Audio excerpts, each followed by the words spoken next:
수확이 끝난 11월의 오리건 농장. 창고 한 구석에는 모양이 비뚤거나 잎이 억세다는 이유로 골라낸 무가 작은 언덕처럼 쌓여 있었습니다. 저는 그 더미를 손수레로 밀어 퇴비장으로 옮기던 참이었죠.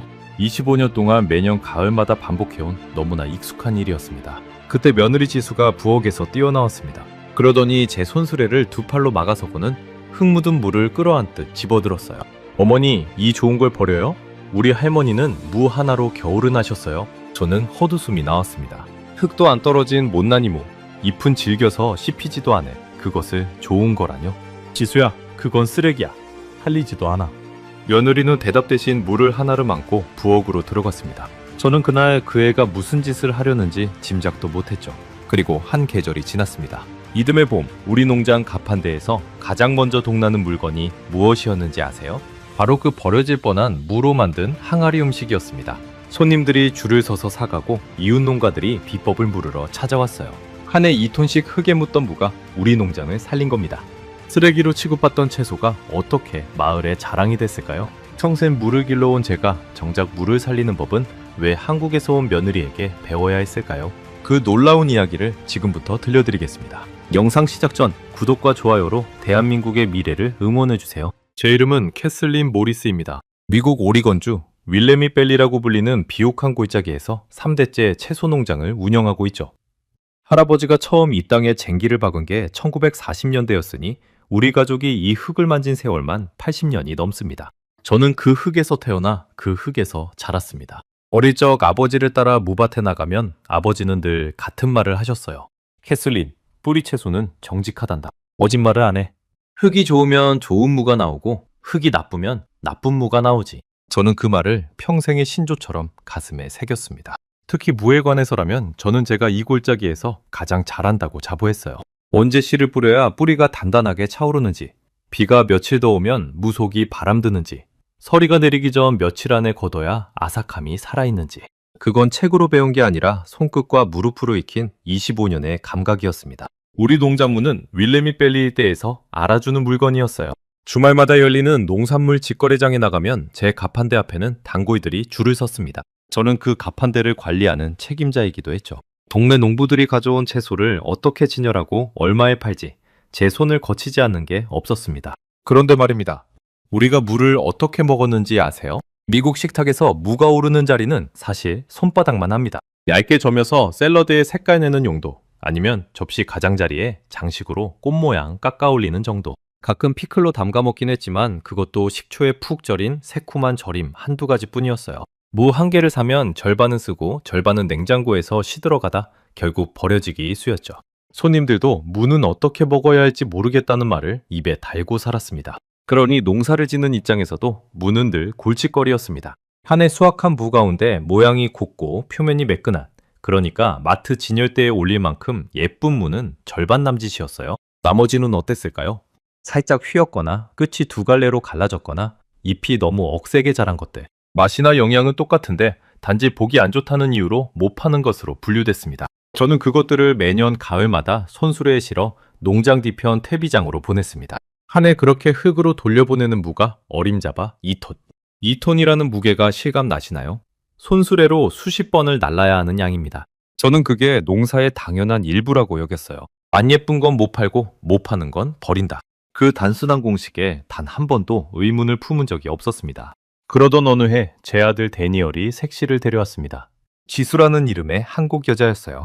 데니얼이 시애틀에서 직장을 다닐 때 만났다더군요. 조용하고 차분한 사람이었습니다. 말수가 적고 늘 한 발짝 물러서서 상황을 살피는 눈을 가졌죠. 결혼하고 얼마 지나지 않아 두 사람은 농장으로 들어와 함께 살기 시작했습니다. 솔직히 고백하자면 저는 처음에 며느리에게 마음을 활짝 열지 못했습니다. 한국이라는 나라에 대해 제가 아는 거라곤 거의 없었거든요. 김치 만드는 나라 정도. 텔레비전에서 본 한국 음식은 죄다 빨갛고 매워 보였고 발효 음식이라는 건 어쩐지 냄새가 날 것 같았어요. 저 같은 시골 농부에게 한국은 그저 지구 반대편의 낯선 땅이었습니다. 며느리가 부엌을 쓰기 시작하면서 그 거리감은 더 커졌어요. 지수는 우리가 한 번도 보지 못한 방식으로 요리를 했습니다. 멀쩡한 채소를 소금에 절여 며칠씩 그릇에 담아두질 않나. 마늘과 생강을 산더미처럼 다지질 않나. 어느 날은 부엌 가득 시큼하면서도 알싸한 냄새가 퍼져서 남편 톰이 코를 막고 뭔가 상한 거 아니냐고 물을 정도였죠. 저는 며느리가 무슨 음식을 만드는지 도통 이해할 수 없었습니다. 가장 이해가 안 갔던 건 그 애가 채소를 다루는 태도였어요. 저는 채소를 버릴 때 망설임이 없는 사람입니다. 안 예쁘면 버리고, 시들면 버리고, 양이 많으면 버리죠. 그런데 지수는 정반대였어요. 당근 꽁다리 하나, 팥뿌리 한 가닥도 함부로 쓰레기통에 넣질 않았습니다. 무청, 그러니까 우리가 억세다고 잘라서 던져버리는 그 무 잎사귀를 보고는 두 눈을 동그랗게 떴어요. 어머니, 이걸 왜 버리세요? 저는 어깨를 으쓱했습니다. 그건 못 먹는 거야. 질겨서 아무도 안 먹어. 지수는 잠시 저를 빤히 바라보더니 아무 말 없이 그 무청을 한 줌 챙겨서 부엌으로 가져갔어요. 그날 저녁 식탁에는 처음 보는 나물 반찬이 올라왔습니다. 데치고 무쳐서 고소한 향이 나는 그 억세다던 무잎으로 만든 음식이었죠. 저는 입에 대지 않았습니다. 쓰레기로 만든 음식을 먹고 싶은 마음이 손톱만큼도 없었거든요. 저는 그저 며느리가 검소한 사람이라고만 생각했습니다. 가난한 집에서 자라 아까운 줄 아는 거라고 그렇게 단순하게 넘겨버렸어요. 한국이라는 나라가 무 하나를 두고 어떤 음식의 세계를 펼쳐왔는지 저는 그때 아무것도 몰랐습니다. 그리고 그해 가을, 우리 농장에 한 번도 겪어본 적 없는 시련이 닥쳐오고 있었어요. 저는 여전히 손수레를 밀며 물을 흙에 묻고 있었지만 그 흙더미 속에서 무언가가 조용히 싹트기 시작하고 있었던 겁니다. 그해 여름은 유난히 변덕스러웠습니다. 7월 중순까지 비가 한 방울도 내리지 않다가 8월에 접어들자 일주일 내내 폭우가 쏟아졌어요. 골짜기 전체가 물에 잠길 듯 했습니다. 그러다 9월이 되니 이번엔 때이른 추위가 찾아왔죠. 밭에 나가 무릎을 꿇고 흙을 만져보면 손끝에서 느껴지는 온도가 예년 같지 않았습니다. 저는 직감했어요.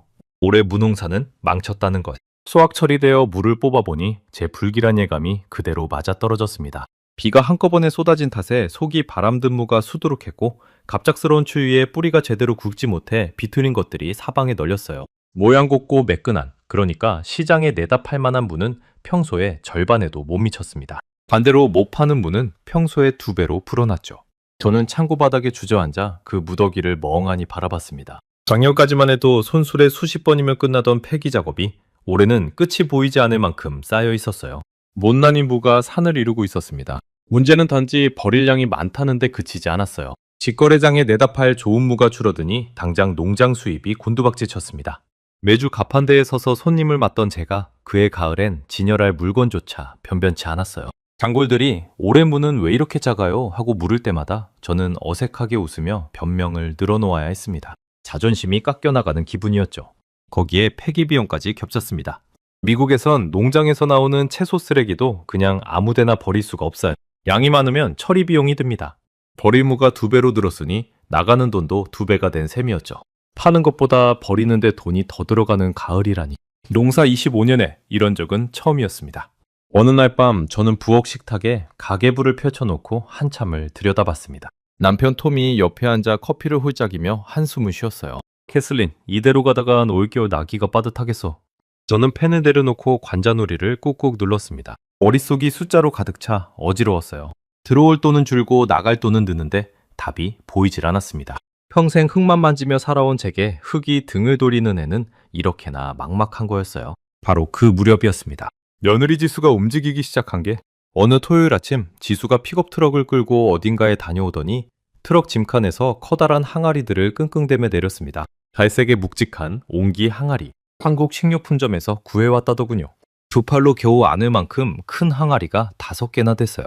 그걸 부엌 한쪽 구석에 나란히 늘어놓는 걸 보고 저는 눈살을 찌푸렸습니다. 지수야, 그 큰 걸 부엌에 다 들여놓으면 어떡하니? 자리만 차지하잖아.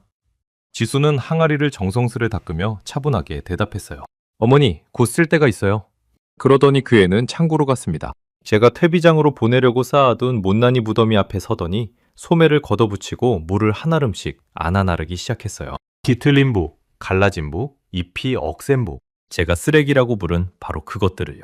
지수는 그 물을 마당 수도가로 가져가 한 개 한 개에 정성스레 씻었습니다. 흙을 털어내고 솔로 문지르고 잔뿌리를 다듬고 차가운 가을물에 손이 새빨갛게 얼어붙는데도 그 애는 멈추지 않았어요. 한나절 내내 쭈그려 앉아 물을 씻는 며느리의 등을 저는 부엌 창문 너머로 바라봤습니다. 이해가 가지 않았어요. 버릴 물을 왜 저렇게 애지중지 씻는단 말입니까?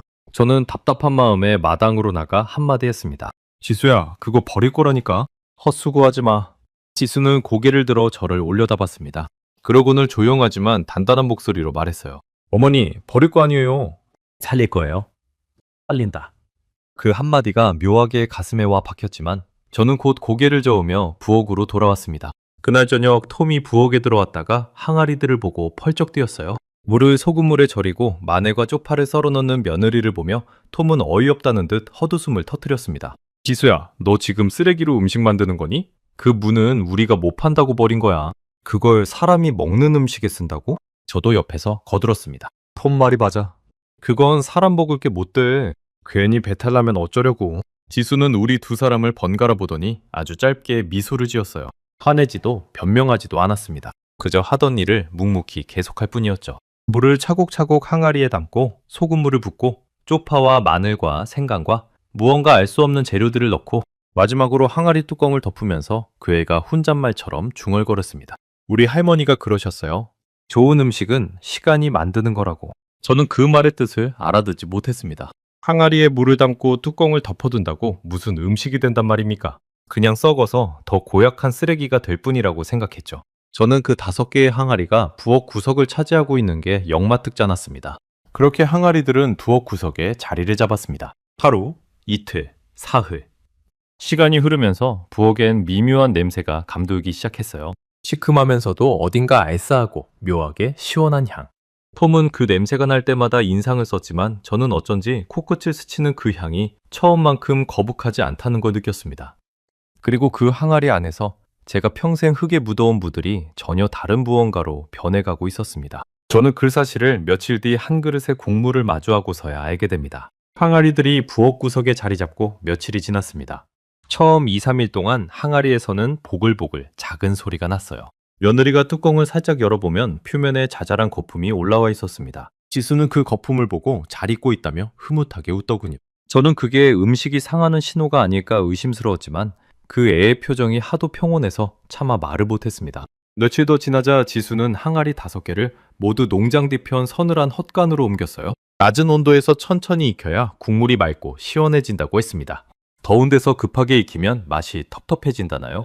저는 그저 고개만 끄덕였습니다. 물을 길러본 적은 있어도 물을 익혀본 적은 단 한 번도 없는 사람이었으니까요. 그렇게 11월이 가고 12월이 왔습니다. 어느 추운 저녁이었어요. 온종일 밭에서 마지막 정리를 하느라 몸이 으슬으슬했습니다. 손발이 곱고 콧등이 시큰거렸죠. 부엌에 들어서니 지수가 헛간에서 작은 단지 하나를 들고 와 있었어요. 그 애는 국자로 단지 속 맑은 국물을 떠서 하얀 사발에 담더니 제 앞에 슬며시 내밀었습니다. 어머니, 한 번만 드셔보세요. 동침이에요. 저는 그 사발을 내려다봤습니다. 얼음이 살짝 낀 투명한 국물에 네모나게 썬 무 조각이 동동 떠 있었어요. 무청과 쪽파, 빨간 고추 조각도 보였죠. 솔직히 손이 가지 않았습니다. 이게 그 버린 무로 만든 거라는 생각에 목구멍이 막히는 기분이었어요. 지수야, 난 됐다. 하지만 지수는 물러서지 않았습니다. 딱 한 모금만요. 그래도 싫으시면 다시는 권하지 않을게요. 며느리의 눈빛이 어찌나 간절하던지 저는 마지못해 사발을 들었습니다. 차가운 사기 그릇의 감촉이 손바닥에 닿았어요. 숨을 한번 들이쉬고 눈을 질끈 감은 채 국물을 한 모금 넘겼습니다. 그 순간이었습니다. 차고 시원한 국물이 혀를 타고 목구멍으로 넘어가는데 제 머릿속이 하얗게 비어버렸어요. 알싸하면서도 은은하게 단맛이 돌고 새콤한 기운이 입안 가득 퍼지는데 그게 어찌나 깔끔하고 개운하던지 온종일 밭일로 텁텁했던 입안이 한순간에 씻겨내려가는 느낌이었습니다. 저도 모르게 사발을 두 손으로 꽉 움켜쥐었어요. 저는 떠있던 무 한 조각을 건져 입에 넣었습니다. 아삭하고 경쾌하게 씹히는데 생무의 그 거칠고 매캐한 맛이 아니었어요. 시원하고 부드럽고 속까지 골고루 간이 밴 무. 평생 맵고 거칠다고만 여겼던 그 무가 입안에서 이렇게 청량할 수 있다는 게 믿기지 않았습니다. 저는 사발을 내려놓고 멍하니 며느리를 바라봤습니다. 목이 바짝 말라 침을 삼켰어요. 지수야, 이게 정말 그 무니? 우리가 버리려던 그 못난 이무? 지수는 빙긋 웃으며 고개를 끄덕였습니다.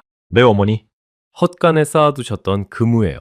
저는 다시 사발을 들어 국물을 들이켰습니다. 한 모금, 두 모금. 어느새 사발을 깨끗이 비워버렸어요. 비우고 나서야 제가 얼마나 허겁지겁 마셨는지 깨닫고는 괜히 얼굴이 화끈거렸습니다. 바로 그때 톰이 부엌으로 들어왔어요. 제가 빈 사발을 들고 있는 걸 보더니 눈을 휘둥그레 떴습니다.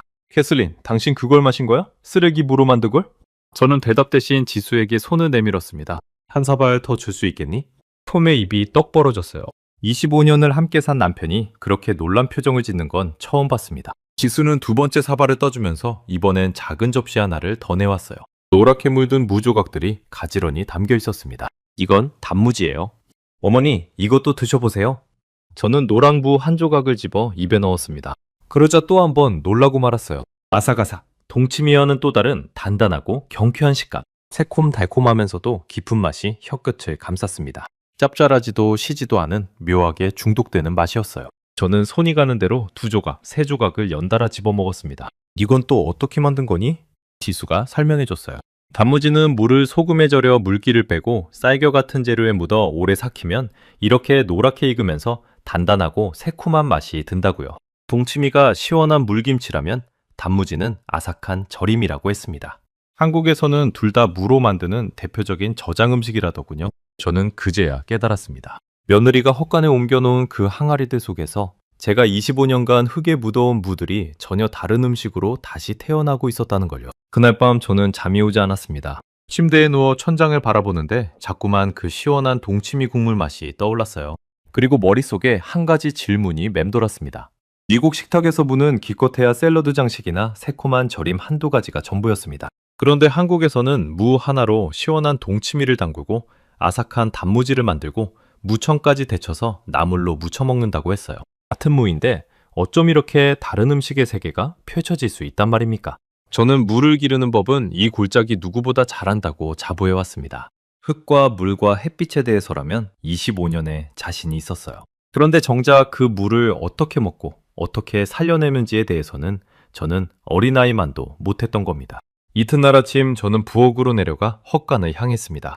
며느리가 무엇을 더 만들 수 있는지, 그 무가 또 어떤 음식으로 변할 수 있는지 두 눈으로 직접 보고 싶었어요. 제 안에서 무언가가 천천히 그러나 분명하게 무너지고 있었습니다. 그날 아침 저는 며느리를 따라 부엌으로 들어갔습니다. 자존심이고 뭐고 다 내려놓고 그저 배우고 싶다는 마음 하나뿐이었어요.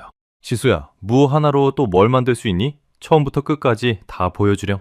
지수는 잠시 놀란 표정을 짓더니 이내 환하게 웃으며 무 한 개를 도마 위에 올렸습니다. 그러고는 마치 보물을 다루듯 물을 들어 보이며 말했어요. 어머니, 무는 버릴 게 하나도 없어요. 머리부터 뿌리끝까지, 잎사귀까지 전부 음식이 돼요. 그날 며느리가 제게 보여준 건 무 한 개가 펼쳐내는 음식의 세계였습니다. 먼저 무잎, 그러니까 무청을 손에 들었어요. 제가 매년 억세다고 잘라서 던져버리던 바로 그 부분이었죠. 지수는 그걸 끓는 물에 살짝 데치더니 찬물에 헹궈 꼭 짰습니다. 그러고는 참기름과 다진 마늘, 간장을 넣고 조물조물 무쳤어요. 부엌 가득 고소한 향이 퍼졌습니다. 한 입 맛보니 쌉싸름하면서도 깊은 맛이 나는 훌륭한 나물 반찬이었어요. 억세서 못 먹는다던 그 잎이 말입니다. 다음은 무의 몸통이었습니다. 지수는 무를 깍둑깍둑 썰어 소금에 절이고 양념에 버무려 작은 단지에 담았어요. 깍둑이라고 했습니다. 또 다른 무는 가늘게 채를 썰어 새콤하게 무쳤는데 그건 무생채라고 부르더군요. 어떤 분은 큼직하게 썰어 들통에 넣고 멸치 우린 국물에 끓였습니다. 맑고 시원한 무국이 됐죠. 같은 무를 두고 썰기만 다르게 했을 뿐인데 전혀 다른 음식 세 가지가 한 번에 나오는 겁니다. 저는 입을 다물지 못한 채 그 광경을 지켜봤습니다. 그리고 어머니, 짜투리도 버리지 않아요. 지수는 무를 다듬고 남은 꽁다리와 껍질을 따로 모았어요.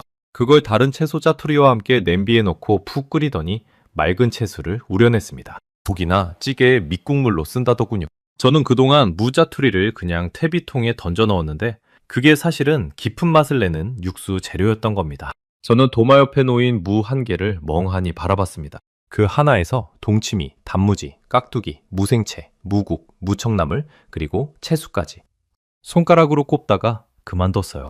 무 하나로 만들 수 있는 음식이 도대체 몇 가지란 말입니까? 문득 제가 평생 무를 어떻게 대해왔는지가 머릿속에 스쳤습니다. 미국 식탁에서 무는 늘 조연이었어요. 샐러드에 색깔 내는 얇은 조각, 접시 가장자리에 꽃장식, 새콤하게 절인 피클 한두 가지. 그게 전부였습니다. 무 한 개를 사면 절반도 채 못 쓰고 시들려 버리기 일쑤였죠. 우리는 무를 어떻게 먹어야 할지 모르는 채소로 취급해왔던 겁니다. 그런데 한국에서는 무 하나가 식탁의 주인공이었어요. 시원한 동치미가 되고 아삭한 단무지가 되고 매콤한 깍두기가 되고 따뜻한 국이 되고 잎부터 껍질, 짜투리까지 단 한 조각도 버리지 않고 모조리 음식으로 살려냈습니다. 같은 무를 두고 한쪽은 절반을 버리고 한쪽은 전부를 살리는 거였어요.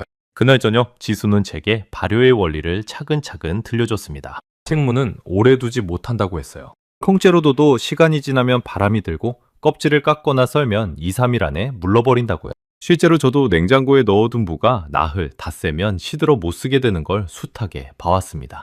그래서 한 번에 다 못 먹을 양이면 그냥 버리는 게 미국식이었죠. 그런데 발효는 그 생물을 완전히 다른 차원으로 바꿔놓는다고 했습니다. 소금에 절여 항아리에 담고 서늘한 곳에서 천천히 익히면 무가 상하는 게 아니라 익는다는 거였어요. 며칠이면 물러버린 무가 발효를 거치면 몇 달을 두고 먹을 수 있게 됩니다. 그것도 그냥 보관만 되는 게 아니라 시간이 갈수록 맛이 더 깊고 시원해진다고 했어요. 저는 그 말에 등골이 서늘해졌습니다. 생무로 두면 길어야 나흘, 닷새, 발효시키면 몇 달, 나흘이 몇 달이 되는 겁니다. 단순히 며칠 더 가는 게 아니라 보관 기간이 수십 배로 늘어나는 거예요. 한국 사람들은 무가 가장 흔한 가을과 겨울에 그렇게 담가두고 무가 귀한 한겨울 내내 꺼내 먹었다고 합니다. 지수의 할머니가 무 하나로 겨울을 났다는 그 말이 그제야 무슨 뜻인지 이해됐어요. 저는 손에 힘이 풀려 도마 모서리를 짚었습니다. 가슴 한가운데가 묵직하게 내려앉는 기분이었어요. 25년이었습니다. 제가 이 농장에서 물을 길러 흙에 묻어온 세월이요. 한 해에 2톤씩 25년이면 도대체 얼마나 많은 물을 땅에 파묻은 걸까요? 그런데 그 무 가운데 멀쩡히 먹을 수 있는 부분이 70%가 넘는다는 걸 저는 그날에야 알았습니다. 모양이 안 예쁘다는 이유로 버린 무도, 잎이 억세다고 잘라낸 무청도, 다듬다 남은 짜투리도 전부 누군가의 밥상에 오를 수 있는 음식이었던 거예요. 저는 입술이 바짝 말라 자꾸 침을 삼켰습니다. 그리고 저도 모르게 입 밖으로 한마디가 새어나왔어요. 내가 25년 동안 음식을 흙에 묻고 있었구나. 그 말을 내뱉는 순간 명치 끝이 뜨거워졌습니다. 농부로서의 자부심이 와르르 무너지는 소리가 제 안에서 들리는 것 같았어요. 저는 흙을 가장 잘한다고 믿었습니다. 물을 가장 잘한다고 자부했어요. 그런데 정작 그 물을 살리는 법은 까맣게 모른 채 멀쩡한 먹거리를 매년 산더미처럼 버려온 사람이 바로 저였던 겁니다. 옆에서 지켜보던 톰도 말이 없었어요. 그도 무언가 깊이 생각에 잠긴 얼굴이었습니다. 지수는 그런 우리 부부를 보더니 도마 위에 물을 가만히 쓰다듬으며 조용히 말했어요. 어머니, 우리 할머니가 늘 그러셨어요. 가난해서 안 버린 게 아니라 버릴 게 없다는 걸 아셨던 거라고요. 흙이 키운 건 다 귀하니까요. 저는 그 말에 가슴이 먹먹해졌습니다. 흙이 키운 건 다 귀하다. 평생 흙을 만지며 살아온 제가 정작 흙이 내어준 것의 절반을 다시 흙에 파묻으며 살아왔던 거였어요. 며느리의 그 한마디가 제 25년을 정면으로 흔들어 놓았습니다. 그날 이후 저는 더 이상 못난 인물을 손수레에 싣지 않았습니다. 대신 무언가 완전히 다른 결심을 하게 됩니다. 그해 겨울, 저는 며느리의 제자가 되기로 마음먹었습니다. 평생 누구에게 무얼 배운다는 게 익숙지 않은 사람이었어요. 농사에 관한 한 늘 제가 가르치는 쪽이었으니까요. 그런데 그 겨울, 저는 며느리 앞에 앞치마를 두르고 섰습니다. 물을 씻고, 소금에 절이고, 양념을 다지고, 항아리에 담는 법을 하나하나 배웠어요. 처음엔 손이 서툴었습니다. 소금 양을 잘못 맞춰 무가 너무 짜지기도 하고, 절이면 시간을 놓쳐 무가 물러지기도 했죠. 그럴 때마다 지수는 핀잔 한 번 주지 않고 차분하게 다시 알려줬어요. 어머니, 소금은 무 무게의 2, 3%면 돼요. 절일 때는 너무 급하게 하지 마세요. 무가 천천히 숨을 죽여야 아삭함이 살아요. 며느리의 그 부드러운 목소리를 들으며 저는 마치 어린 시절 아버지에게 농사를 배우던 때로 돌아간 듯 했습니다. 손끝이 차가운 소금물에 퉁퉁 불어가는데도 이상하게 마음은 따뜻했어요. 물을 항아리에 차곡차곡 담을 때마다 흙에 파묻을 때와는 정반대의 기분이 들었습니다. 버리는 게 아니라 살리는 일. 그 손길에는 묘한 보람이 깃들어 있었어요. 겨울이 깊어가는 동안 우리 헛간에는 항아리가 5개에서 10개로 다시 20개로 늘어났습니다. 못난 이모가 더 이상 손수레에 실려 태비장으로 가지 않았어요. 전부 항아리 속으로 들어가 동치미가 되고 단무지가 됐습니다. 해가 바뀌고 봄 기운이 돌기 시작할 무렵 저는 큰 결심을 했습니다. 직거래장 제 가판대 한쪽에 작은 시식 코너를 차린 거예요. 깨끗한 유리병에 동치미를 담고 단무지를 가지런히 썰어 접시에 올렸습니다. 종이컵에 동치미 국물을 조금씩 따라 놓고 이쑤시개에 단무지를 꽂아두었죠. 옆에는 손글씨로 작은 안내판을 세웠어요. 한국식 무 발효 음식 한번 맛보세요. 솔직히 떨렸습니다. 손님들이 쓰레기무로 만든 거 아니냐며 외면할까봐 걱정됐어요. 가판대 뒤에 서서 시식 접시를 바라보는데 심장이 평소보다 빠르게 뛰는 게 느껴졌습니다. 그날 아침 첫 손님은 마리아였어요. 동네에서 작은 카페를 하는 직거래장 오랜 단골이죠. 마리아가 종이컵에 담긴 동치미 국물을 한 모금 마시더니 그 자리에서 눈이 동그래졌습니다. 캐슬린, 이거 뭐예요? 이런 맛은 처음이에요. 마리아는 단무지 한 조각도 집어먹더니 연신 고개를 끄덕였어요. 아삭한 소리가 제게까지 들렸습니다. 그러더니 대뜸 묻더군요. 이거 어디서 났어요? 더 없어요? 우리 카페에 두고 팔고 싶은데. 저는 얼떨떨해서 대답을 제대로 못했습니다. 마리아는 그 자리에서 동치미 2병과 단무지 3병을 사갔어요. 그러고는 카페로 돌아가 손님들에게 자랑을 했나 봅니다. 오후가 되자 마리아의 소개를 받은 사람들이 하나둘 제 가판대를 찾아오기 시작했어요. 그날부터였습니다. 입소문이 퍼지기 시작한 게 모리스 농장에 가면 신기한 한국무 음식을 판다더라. 그 소문은 골짜기를 타고 빠르게 번졌습니다. 다음 주말 직거래장에는 제 가판대 앞에 줄이 생겼어요. 사람들은 시원한 동치미 국물을 맛보고는 속이 뻥 뚫린다며 좋아했고 아삭한 단무지를 먹어보고는 이런 건 어디서도 못 먹어봤다며 봉지 가득 사갔습니다. 신기한 일이 벌어졌어요. 예쁜 무, 못난이 무 가릴 것 없이 발효 음식으로 만든 무가 가장 먼저 동나기 시작한 겁니다. 한때 손수레에 실려 태비장으로 가던 그 못난이 무가 이제는 손님들이 줄을 서서 기다리는 물건이 됐어요. 게다가 값도 달랐습니다. 생무 한 단을 팔 때 받던 값과 그 무를 동치미나 단무지로 담가 병에 담아 팔 때 받는 값은 비교가 안 됐어요. 가공을 거치니 같은 무라도 4-5배의 값을 받을 수 있었습니다. 버려서 처리 비용까지 물던 무가 이제는 농장에서 가장 돈이 되는 물건으로 바뀐 거예요. 그 무렵 잊지 못할 장면이 하나 있었습니다. 어느 토요일 새벽 직거래장에 나갈 짐을 싣는데 톰이 슬그머니 다가왔어요. 그러더니 아무 말 없이 무거운 동치미 항아리를 번쩍 들어 트럭 짐칸에 실어주는 겁니다. 쓰레기로 음식 만든다며 코웃음 치던 바로 그 사람이요. 저는 놀라서 톰을 쳐다봤습니다. 톰은 멋쩍은 듯 뒷머리를 극적이더니 한마디 했어요. 쓰레기인 줄 알았던 게 우리 농장을 살렸군. 저는 그 말에 코끝이 찡해졌습니다. 가슴 깊은 곳에서 뜨거운 것이 울컥 차올랐어요. 톰도 저도 며느리를 향해 품었던 그 미묘한 거리감이 어느새 눈 녹듯 사라져 있었습니다. 그날 밤 모든 짐을 정리하고 나서 저는 헛간에 홀로 앉아 항아리들을 바라봤습니다. 20개의 항아리가 어둠 속에서 묵직하게 자리를 지키고 있었어요. 그 안에서 무들이 조용히 익어가는 소리가 마치 숨소리처럼 들리는 듯 했습니다. 문득 지난 25년이 떠올랐어요. 매년 가을 손수레를 밀며 멀쩡한 물을 흙에 파묻던 제 모습. 그게 농사의 당연한 일부라 믿으며 단 한 번도 의심하지 않았던 저. 만약 며느리가 우리 집에 오지 않았다면 저는 평생 그렇게 음식을 땅에 묻으며 살았을 겁니다. 지수가 처음 우리 농장에 왔을 때 저는 그 애를 그저 검소한 며느리로만 여겼어요. 가남을 겪어 아까운 줄 아는 사람이라고요. 하지만 이제는 알았습니다. 그건 가난이 아니라 지혜였어요. 흙이 키운 것은 단 한 조각도 함부로 버리지 않는 수백 년을 이어내려온 밥상의 지혜. 며느리는 그 지혜를 친정 할머니에게 배웠고 그걸 지구 반대편 미국의 작은 농장에서 다시 피워낸 겁니다. 저는 흙을 만지며 평생을 살았지만 흙이 내어준 것을 진짜로 귀하게 여기는 법은 며느리에게 배웠습니다. 그 사실이 부끄럽기는커녕 오히려 가슴 벅차게 고마웠어요. 그리고 이 변화는 우리 농장 울타리 안에만 머물지 않았습니다. 곧 골짜기 전체로 번져나가기 시작했거든요. 그렇게 한 해가 흘렀습니다. 이듬해 가을 우리 농장 풍경은 완전히 달라져 있었어요. 수확철이 와도 퇴비장으로 향하는 손수레는 더 이상 없었습니다. 못난이 무는 곧장 헛간으로 옮겨져 항아리 속에서 익어갔고 무청과 짜투리까지 알뜰히 갈무리 됐죠. 한 해 2톤씩 흙에 묻던 무가 이제는 단 한 조각도 버려지지 않았습니다. 소문은 골짜기를 넘어 이웃마을까지 퍼졌어요. 어느 날부터 낯선 농부들이 우리 농장을 찾아오기 시작했습니다. 다들 비슷한 고민을 안고 있었어요. 우리도 매년 못난이 무를 한가득 버리는데 그걸 어떻게 음식으로 만드는 거요? 하고 묻더군요.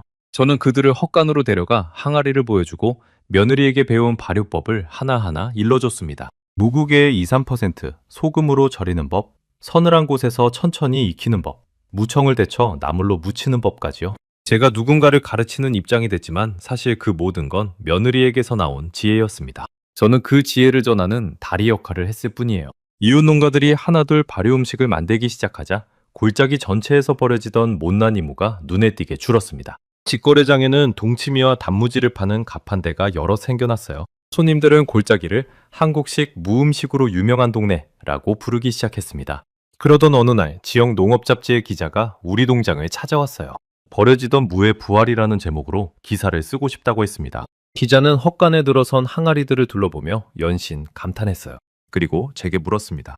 이 모든 게 어떻게 시작된 건가요? 저는 옆에 서 있던 며느리를 바라봤습니다. 그러고는 망설임 없이 대답했어요. 제 며느리 덕분입니다. 한국에서 온 지수가 아니었다면 저는 지금도 멀쩡한 물을 땅에 묻고 있었을 거예요. 기사가 나간 뒤 우리 농장은 굴짜기의 작은 명소가 됐습니다. 하지만 제게 가장 값진 건 신문에 실린 농장 이름도 늘어난 수입도 아니었어요. 바로 며느리와의 사이에 피어난 진짜 가족의 정이었습니다. 그의 긴장철, 저는 지수와 나란히 부엌에 섰습니다. 물을 다듬고 양념을 버무리며 두런두런 이야기를 나눴어요. 지수는 친정할머니 이야기를 들려줬습니다. 가난한 살림에도 무 하나로 온 식구의 겨울밥상을 차려내던 할머니. 그 할머니의 손맛이 바다 건너 미국의 작은 농장에서 이렇게 되살아날 줄 지수 자신도 몰랐다고 하더군요. 저는 물을 씻던 손을 멈추고 며느리의 손을 가만히 잡았습니다. 그 애의 손도 제 손도 차가운 물에 빨갛게 얼어 있었어요. 하지만 맞잡은 두 손은 따뜻했습니다. 지수야, 고맙다. 정말 고마워. 제 목소리가 떨렸어요. 지수의 눈에도 물기가 어렸습니다. 우리는 더 말을 잇지 못하고 그저 마주보며 웃었어요. 시어머니와 며느리가 아니라 한솥에 밥을 나누는 진짜 가족으로서요. 돌이켜보면 참 신기한 일입니다. 저는 평생 흙을 가장 잘한다고 믿었어요. 물을 기르는 법이라면 이 골짜기 누구에게도 지지 않는다고 자부했죠. 그런데 정작 그 물을 살리는 법은 멀고 먼 한국에서 온 며느리에게 배웠습니다. 물을 기르는 법만 알았지 물을 살리는 법은 까맣게 몰랐던 거예요. 한국 사람들은 수백 년 동안 그 지혜를 이어왔다고 합니다. 무가 흔한 철에 정성껏 담가두고 무가 귀한 한겨울 내내 꺼내 먹는 지혜. 잎부터 껍질, 자투리까지 단 한 조각도 버리지 않는 알뜰함. 그건 단지 음식을 아끼는 기술이 아니었어요. 흙이 내어준 것을 끝까지 귀하게 여기는 마음, 그 마음이었습니다.